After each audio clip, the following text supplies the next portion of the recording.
पहलगाम हल्ल्यामुळे भारतीयांच्या मनात संताप, हल्ल्याचा कट रचणाऱ्यांना कठोर शिक्षा होईल. पंतप्रधान मोदींचं आश्वासन. तर दहशतवादाविरुद्धच्या लढाईत जग सोबत असल्याचा मोदींचा विश्वास.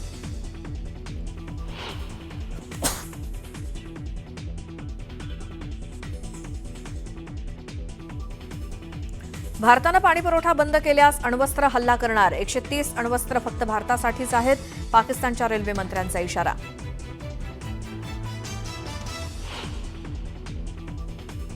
पहलगाम हल्ल्यानंतर पाकिस्तानी नागरिकांना भारत सोडण्याच्या आदेशाचा आज शेवटचा दिवस.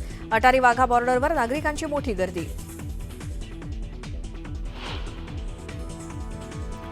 एसनची म्हणजे इसेन्शियल.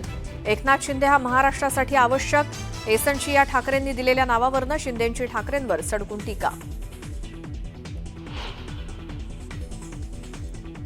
देशाच्या सुरक्षेसाठीच्या बैठकीला उबाठा नेते गेलेच नाहीत, हीच का त्यांची देशभक्ती?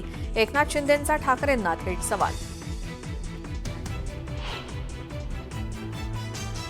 पहलगाम हल्ल्यानंतर जम्मू काश्मीरमध्ये दहशतवाद्यांच्या विरोधात धडक कारवाई. आतापर्यंत 8 अतिरेक्यांची घरं उद्ध्वस्त.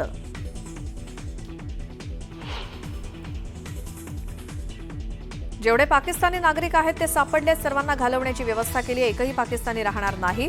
मुख्यमंत्री देवेंद्र फडणवीसांचं विधान.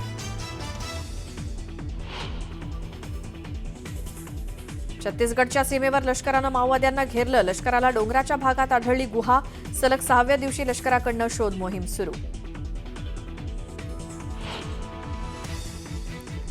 पोलिसांबाबत आक्षेपार्ह वक्तव्य करणं आमदार संजय गायकवाडांना भोवलं. बुलढाणा शहर पोलिसात गुन्हा दाखल झाल्यावर मागितली माफी.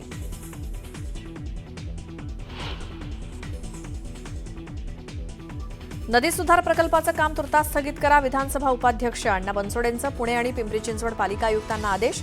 तर प्रकल्पासंदर्भातला अहवाल सादर करण्याच्या सूचना.